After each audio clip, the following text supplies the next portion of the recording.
Du coup, donc on va se concentrer essentiellement quand même sur les communications interventriculaires du nourrisson, parler un peu des autres, mais ça ouvre le champ après des possibles en termes de tactique opératoire, puisque la chirurgie des CIV du nourrisson et des nouveau-nés, c'est essentiellement de la chirurgie cardiaque.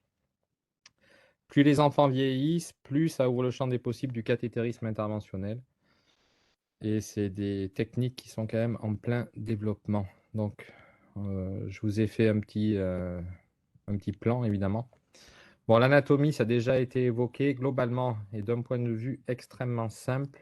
On distingue les CIV périmembraneuses, hein, que je vous ai représentées ici, mais qui sont pas si évidents que ça à positionner parce que le septum membraneux, il existe hein, sur le plan anatomique, mais c'est quelque chose qui est extrêmement petit. Ça mesure quelques millimètres de diamètre.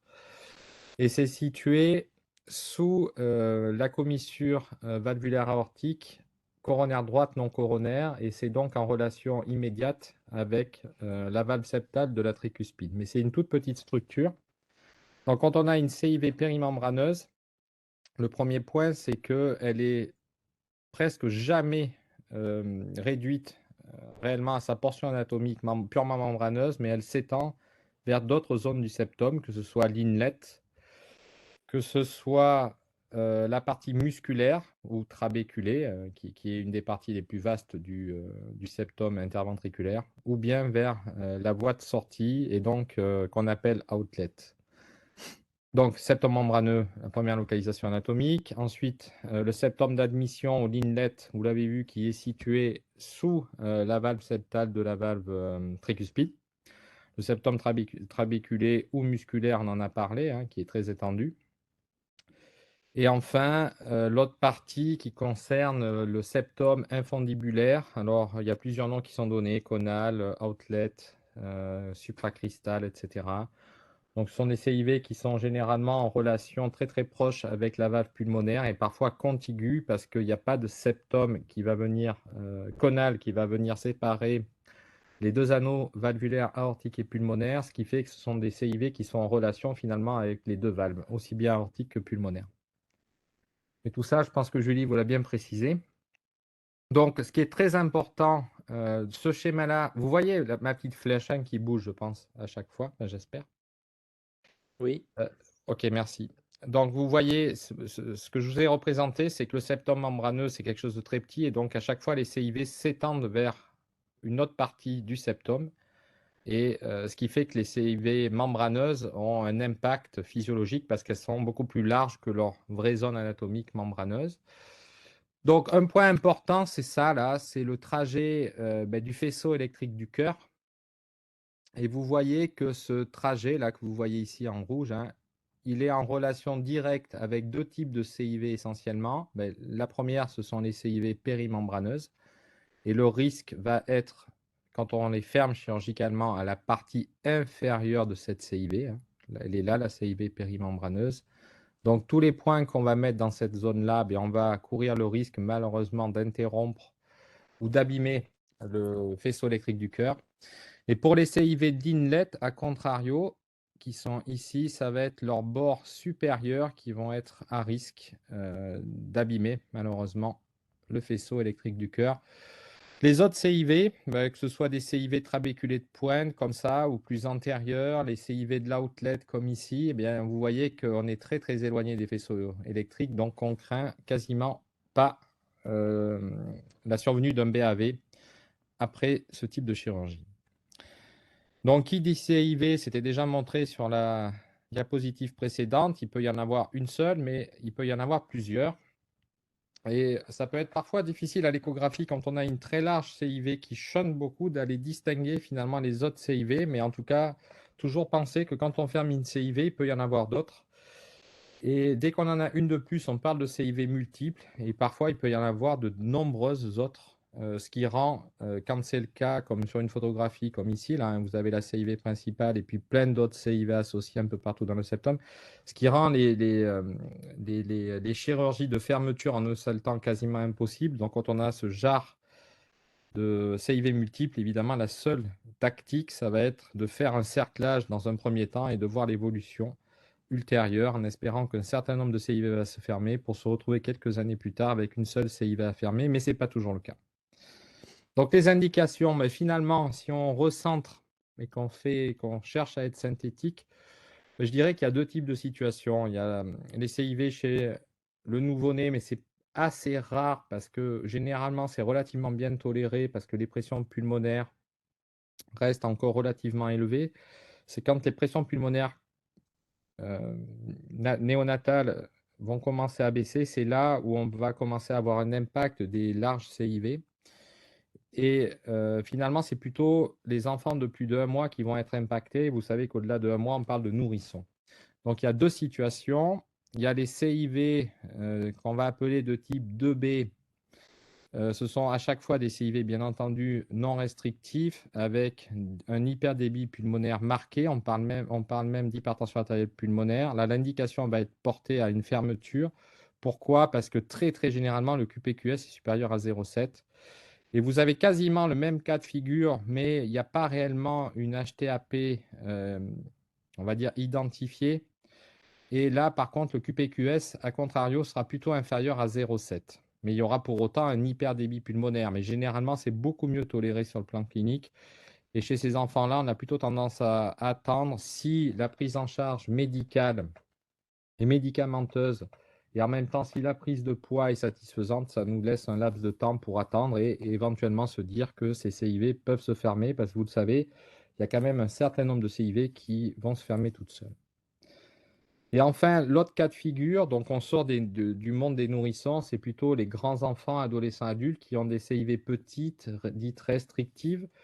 Ces CIV s'accompagnent quand même d'un QPQS qui est supérieur à 1,5 et c'est là où c'est peut-être compliqué de poser les indications et que finalement on va se retrouver dans quatre cas de figure où, malgré que ces CIV soient très bien tolérés chez les patients, ils sont asymptomatiques, on va quand même pouvoir poser l'indication. C'est quand à ces CIV petites s'associe un début ou une aggravation d'une fuite valvulaire aortique.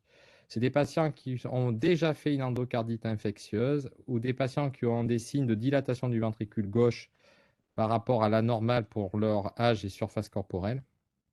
Ou alors parfois l'apparition d'une membrane sous-aortique qui vont faire poser l'indication chez des patients qui, encore une fois, vont bien, sont symptomatiques.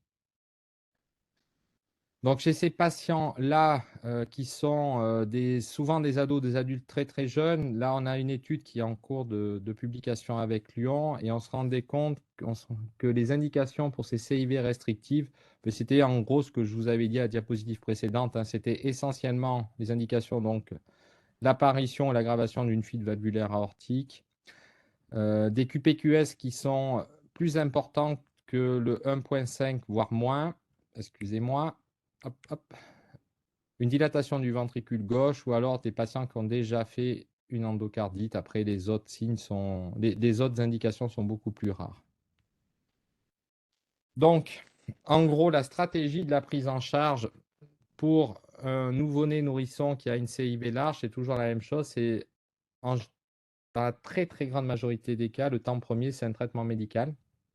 Donc, on met en place un traitement essentiellement par diurétique et on cherche à répondre à la problématique clinique numéro 1 qui est en gros la cassure dans la prise de poids. Donc, on cherche à renutrir les enfants. Et assez souvent, ça s'accompagne par la mise en place d'une sonde nasogastrique. Le temps de voir si le traitement médical permet de stabiliser la situation. Et si ce n'est pas le cas, bien évidemment, on va vers une procédure chirurgicale dans la très, très grande majorité des cas. Donc, on y reviendra. C'est une chirurgie qu'on fait par sternotomie et sous circulation extracorporelle, ce qui nous permet d'accéder à l'ensemble du septum interventriculaire en fonction de la position de la CIV à traiter. Donc, le gold standard chez le nourrisson, c'est la chirurgie, mais il y a des cas où la chirurgie n'est pas faisable ou n'est pas souhaitable, et c'est dans ce cas-là qu'on peut être amené à faire une chirurgie palliative en réalisant un cerclage. Tout à l'heure, Amandine nous en a parlé. Et les grands cadres d'indication du cerclage, ça reste les CIV multiples ou les contre-indications à la CEC. Il y en a encore quelques-unes. Ça peut être des enfants qui ont un sepsis grave ou une hémorragie cérébrale qui font que le risque à mettre en place une CEC est supérieur au bénéfice, donc on préfère faire un cerclage. Ou alors certaines formes qui vont être associées à une autre cardiopathie, comme une coarctation ou autre, qui nous font préférer plutôt une chirurgie palliative qu'une chirurgie de type cure complète en un seul temps. Et puis il y a quelques cas rares quand même chez les nourrissons. Alors là, quand je dis fermeture par cathétérisme d'une CIV périmembraneuse restrictive, évidemment, ça va être plutôt les grands, les vieux nourrissons, hein, les enfants de plus de 1 an ou proches de 1 an. Donc ça reste très rare. Mais par contre, il y a certaines formes de CIV musculaires isolées qui vont bien se prêter à un traitement par cathétérisme interventionnel, mais j'y reviendrai un peu plus tard et je vous montrerai une petite vidéo. Donc revenons à la chirurgie. Le cas le plus fréquent, c'est le nourrisson qui a sa CIV périmembraneuse et qu'on va fermer sous CEC puisque le traitement médical maximal bien conduit est en échec. L'enfant stagne, il prend plus de poids, donc on pose l'indication d'une chirurgie. On est dans le cadre d'une CIV de type 2B. Toujours penser quand on fait cette chirurgie d'aller contrôler et ligaturer le canal artériel parce qu'il y a quand même un certain nombre de cas où, à cause de l'hyperdébit et de l'hyperpression pulmonaire, le fait de mettre en évidence le shunt par le canal artériel à l'échographie n'est pas toujours évident ou peut être pris en défaut.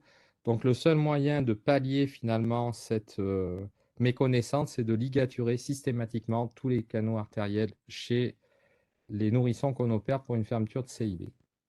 Donc la voie royale, c'est la sternotomie, je vous l'ai dit, on est en CEC et on va ouvrir dans un premier temps l'oreillette droite pour fermer ces CIV périmembraneuses et au travers de la valve tricuspide avec quelques petits points d'exposition, on arrive à avoir un jour chirurgical satisfaisant sur quasiment tous les bords de la CIV. Et ensuite, on va combler le défect, le trou, en mettant en place un patch hétérologue. Donc ça peut être d'origine animale, ça peut être sinon des tissus chirurgicaux comme du Dacron ou du Gore-Tex. Tout est utilisable, c'est une histoire d'habitude pour fermer la CIV et très généralement on fait comme vous le voyez sur ce schéma, on met en place des points séparés sur les bords du patch qui vont nous permettre d'avoir une suture équilibrée et sans risque de CIV résiduel en bordure de patch. Et pour éviter donc ce qu'on craint tous, c'est-à-dire le bloc auriculo-ventriculaire de haut degré, on met ces points sur le versant droit du septum interventriculaire, puisque l'anatomie fait que la branche principale de conduction passe sur le bord gauche du bord inférieur de la CIV. Donc ça, c'était pour vous représenter une autre vue anatomique du risque de bloc quand on travaille près de la valve septale de la tricuspide. Et donc, pour vous montrer comment le faisceau de His se divise dans une branche principale, tout d'abord, qui passe sur le bord gauche de la crête ventriculaire et qui ensuite reperfore le septum pour donner la branche droite. Mais si on reste pour les premiers centimètres sur le bord droit, théoriquement, on évite le BAV. Théoriquement. Donc, une petite vidéo pour vous montrer qu'au travers de la valve tricuspide, l'oreillette droite est ouverte ici. On arrive à mettre des tracteurs sur des cordages de la tricuspide, comme vous le voyez ici, des petits câbles en silastique. Le silastique, c'est une sorte d'élastique, en fait, assez léger. Et à partir de là, on arrive à s'exposer convenablement, comme vous le voyez ici, la communication interventriculaire qui est de type périmembraneuse.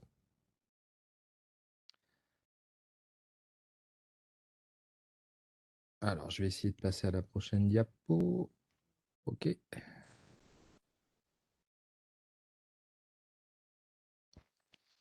Et donc, une fois qu'on s'est exposé convenablement, eh bien, on passe nos petits fils qui sont les plus fins possibles sur le bord droit, comme vous le voyez ici, de la crête ventriculaire, de façon à éviter le faisceau de conduction qui sera situé de l'autre côté du trou, en fait. Et chacun de ces points là que vous voyez, donc reste bien sur le bord droit et vous allez le voir, les fils sont tous appuyés sur des petites attelles de feutre de façon à ce que quand on serre le point, ça ne vienne pas déchirer le muscle qui est parfois extrêmement fragile, particulièrement chez les plus petits des bébés qu'on opère. Donc, normalement, vous devriez voir une attelle de feutre qui va arriver. J'espère.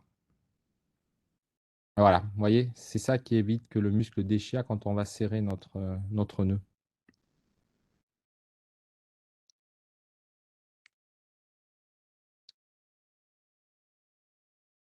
Donc encore, toujours pareil, hein, on continue à passer nos points. Donc on commence très généralement par la partie musculaire.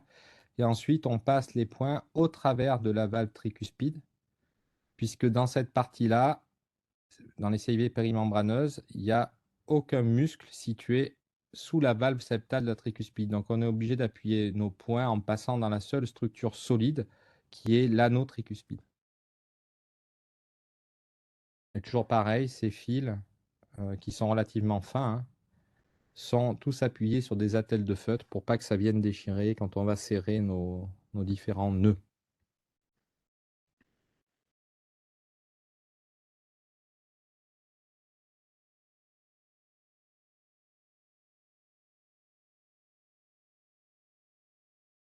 Donc on continue à passer nos points, ok.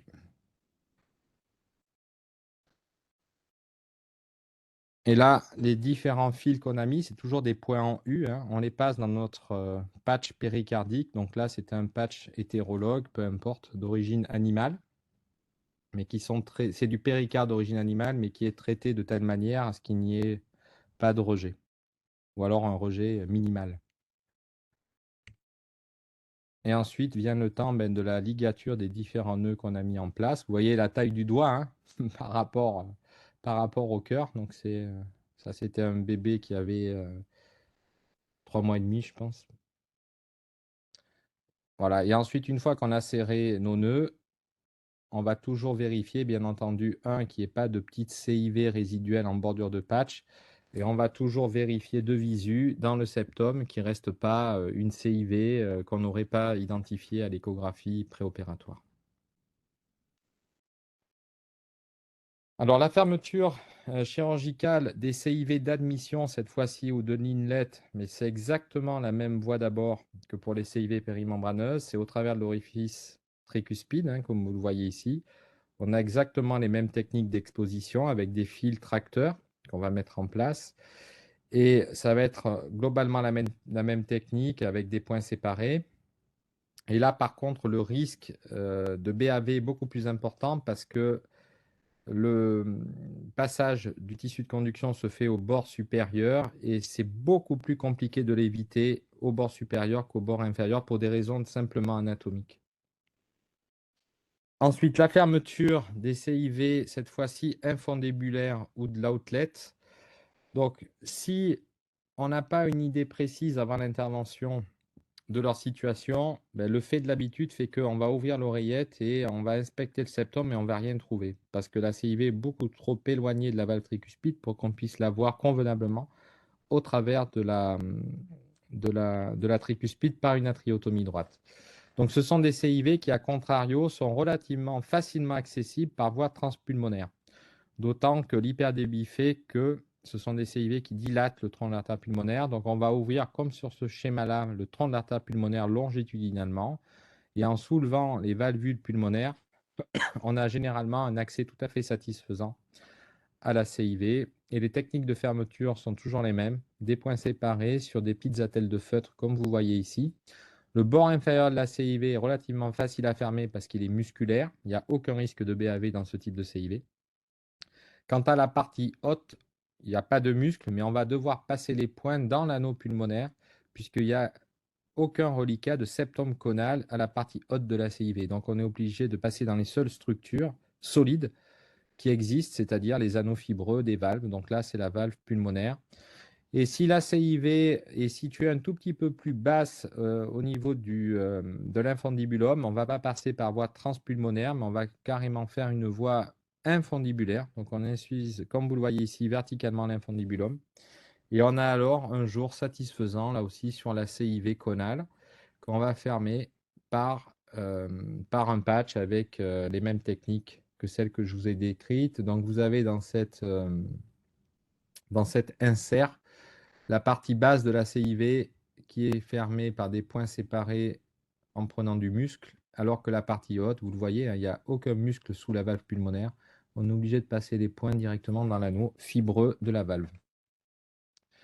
Quant au CIV trabéculé, donc purement musculaire, je dirais que ce sont peut-être les plus faciles à fermer à la condition d'y accéder facilement par voie infundibulaire ou par voie transatriale et donc transtricuspide, ça dépend de la localisation de la CIV.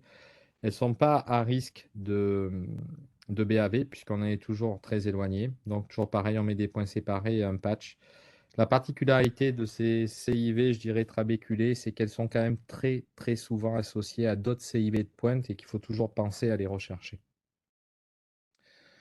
Donc un autre exemple de CIV un peu plus compliqué à fermer, de CIV musculaire, c'est celles qui sont antérieures et plus ou moins apicales, parce que ce sont des CIV qui sont généralement multiples d'un point de vue échographique. Je m'explique, il y a très souvent, comme vous le voyez ici, des bandelettes musculaires qui séparent l'orifice principal, alors que si on ouvrait côté ventricule gauche, on verrait parfaitement que c'est en fait une seule CIV. Mais du côté ventriculaire droit, comme vous le savez, c'est énormément de trabécules. Et donc, cette CIV nous paraît multiple. La difficulté, c'est justement d'aller sectionner les différentes bandes musculaires de façon à avoir un orifice unique qu'on va fermer, de façon à, après l'intervention, ne pas avoir de CIV résiduelle. Bon, cette petite image pour vous dire qu'il y a longtemps, justement pour éviter ces CIV résiduels de pointe, on pouvait, ou apicales, on pouvait être amené à faire des voies transventriculaires gauche pour être sûr d'identifier l'orifice et de fermer la CIV de manière certaine. Ce sont des voies qu'on a totalement abandonnées aujourd'hui, non pas en termes d'efficacité pour fermer la CIV puisque le résultat est obtenu, mais à cause des risques d'altération de la fonction ventriculaire gauche et surtout à cause des risques d'arythmie ventriculaire post-opératoire à distance. Hein, c'est jamais vraiment immédiat, mais c'est plutôt quelques années plus tard qui risquait d'arriver après ce type de fermeture. Donc, je vous l'ai dit, les choses quand même évoluent. La chirurgie reste le gold standard chez le nourrisson, mais il y a un certain nombre de CIV qui sont des cas quand même assez sélectionnés qu'on va pouvoir fermer par cathétérisme interventionnel. Et là, je pense essentiellement aux CIV uniques, trabéculés, qui vont être antérieurs. Alors, ça ne va pas être le cas précédent que je vous ai montré, hein, les apicales comme ça qui sont quasiment impossibles à fermer par cathétérisme, mais plutôt des CIV comme celle-là qui sont des cas un petit peu idéaux pour les fermer par cathétérisme interventionnel. Alors, si on parle de nourrissons qui sont relativement grands, ça peut s'envisager purement par voie endovasculaire, mais ce qu'on a plutôt développé pour les nourrissons de quelques mois et pour éviter de délabrer les accès veineux, c'est ce qu'on appelle de faire des voies perventriculaires. C'est-à-dire que nous, on va faire une sternotomie ou plutôt une mini-sternotomie qui va nous permettre, sous contrôle et bien entendu échographique transœsophagien, qui va nous permettre de ponctionner directement le ventricule droit, de passer un guide au travers de cette CIV, toujours sous contrôle échographique. Et ensuite, on passe la main, bien sûr, à nos amis cathétériseurs interventionnels qui, sous contrôle échographique, vont pouvoir venir fermer cette CIV en mettant, comme vous le voyez ici, une ombrelle. C'est quand même des cas extrêmement sélectionnés, vous l'avez compris, mais le résultat est élégant puisque ça évite une CEC. Et également, dans un cas comme ça où la CIV est très antérieure, une ventriculotomie droite quasi certaine. Donc une petite vidéo où tout ça pour vous montrer, bien sûr, que la chirurgie se fait sous contrôle transœsophagien. On identifie la CIV, on fait une mini sternotomie, on s'expose et juste de quoi ponctionner le ventricule droit. Et à partir de là, c'est de la ponction sous écho, le guide. Et ça se fait vraiment sans difficulté. Vous voyez qu'ici, on a pu passer à travers de la CIV. À partir de là, on met notre introducteur, qu'on n'enfonce pas trop, évidemment, pour pouvoir déployer le matériel. Donc la difficulté, ça va être de ne pas sortir l'intro. Et ensuite, sous contrôle ETO, on va venir fermer la CIV grâce à cette ombrelle. Donc c'est quand même quelque chose qui est très, très élégant. Mais c'est des cas très sélectionnés, bien entendu, avec des résultats qui sont étonnants.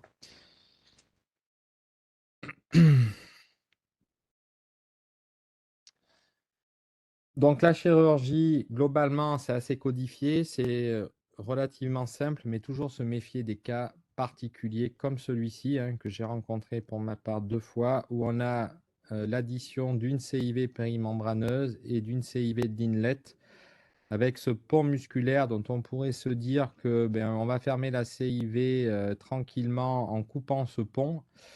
Malheureusement, si on fait ça, on coupe le faisceau de conduction.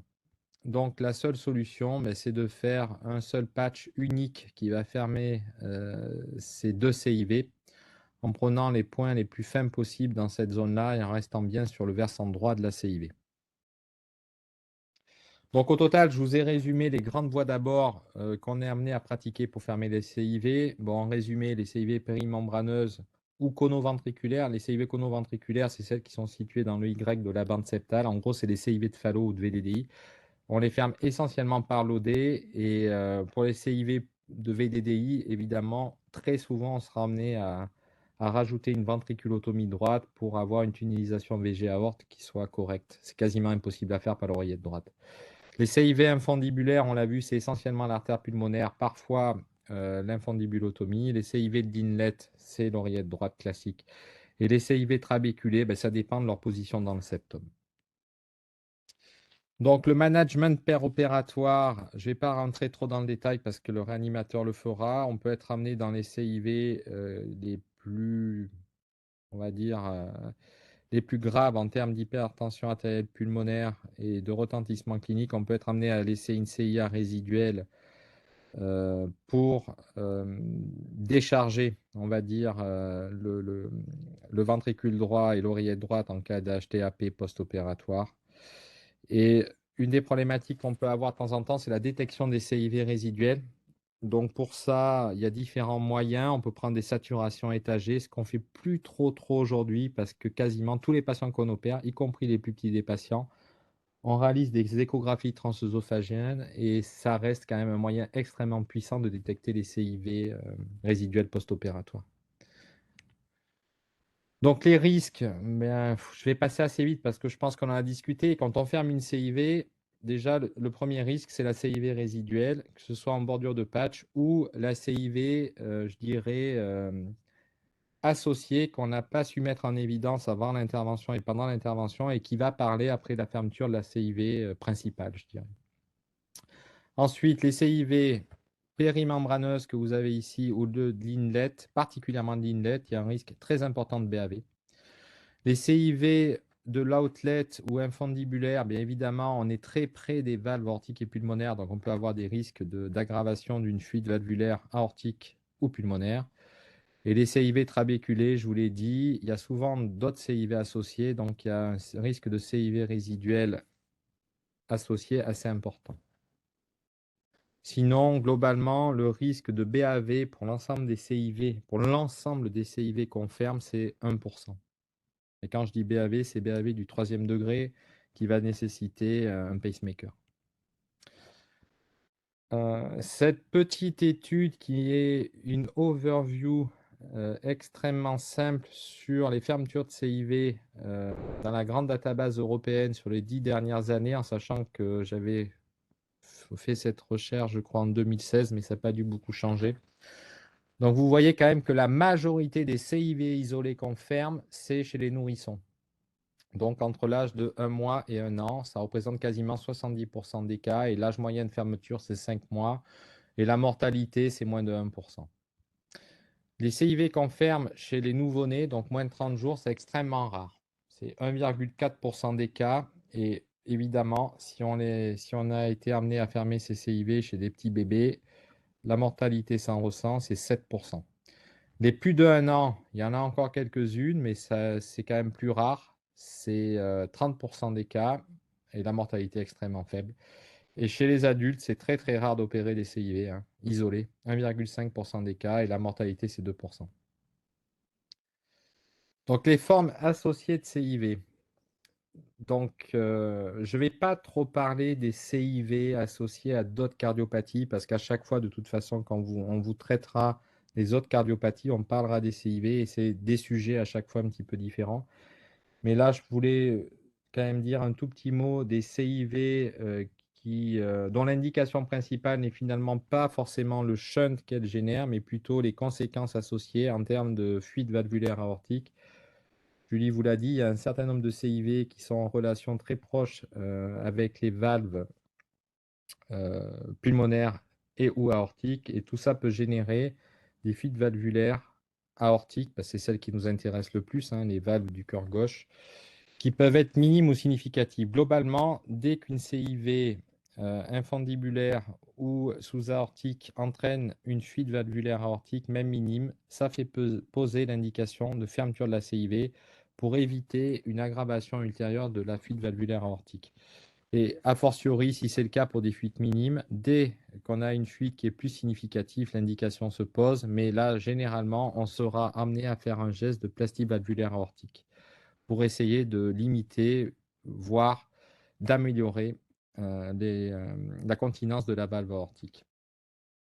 Donc, vous avez ces exemples classiques d'aggravation au fil du temps de la fuite valvulaire aortique par déformation du feuillet valvulaire lié à ce qu'on appelle un effet Venturi. En fait, les choses sont sûrement plus complexes que ça, c'est-à-dire que ces CIV sous-aortiques ou infundibulaires sont pour certaines associées à une maladie des sinus de Valsalva, particulièrement le sinus de Valsalva qui est en relation avec la valvule aortique droite, coronaire droite. Donc, le fait de fermer la CIV, c'est quand même déjà un bon point parce que ça va limiter cet effet Venturi théorique qui aggrave le processus. Mais c'est très très souvent pas suffisant pour réparer et rendre étanche la valve aortique. Et très souvent, on est amené à faire ce genre de procédure que vous voyez ici, qui est, outre de fermer la CIV, c'est un geste de resuspension de la valve aortique qui va venir, je dirais, consolider le sinus de Valsalva qui est déficient. Et ça permet de relever la valve aortique à une hauteur normale par rapport aux autres valvules aortiques. Donc c'est un traitement un petit peu particulier, mais qu'il faut savoir faire pour, fermer la CIV, mais en même temps répondre à la problématique de la fuite valvulaire aortique. Et il y a certains cas particuliers où on peut avoir une fuite valvulaire aortique sans maladie du sinus, comme vous l'avez ici. Et dans ce cas-là, c'est d'autres techniques qui vont s'appliquer de plastie valvulaire aortique à type de plicature centrale ou parfois de résection centrale d'une valvule aortique. Au total, la chirurgie pour les nouveau-nés, mais surtout les nourrissons, reste le gold standard quand une CIV parle cliniquement. Le cathétérisme, bien sûr, est en développement, mais c'est surtout pour les CIV périmembraneuses du grand enfant. Et que pour des autres CIV très sélectionnés, comme certaines CIV musculaires antérieures, ça fonctionne, mais c'est une niche. Il faut bien dire les choses comme elles sont. Il est bien évident qu'il ne faut pas opérer les enfants trop tard pour éviter le risque d'HTAP fixé. Ça, je pense que tout le monde l'a bien en tête. Et que globalement, quand on a une CIV associée à une autre cardiopathie, il n'y a pas forcément une ligne claire. On y reviendra quand on traitera ça, mais que de plus en plus, quand même, on va vers une cure complète en un seul temps. Voilà ce que je voulais vous dire pour les CIV. Est-ce qu'il y a quelques questions ?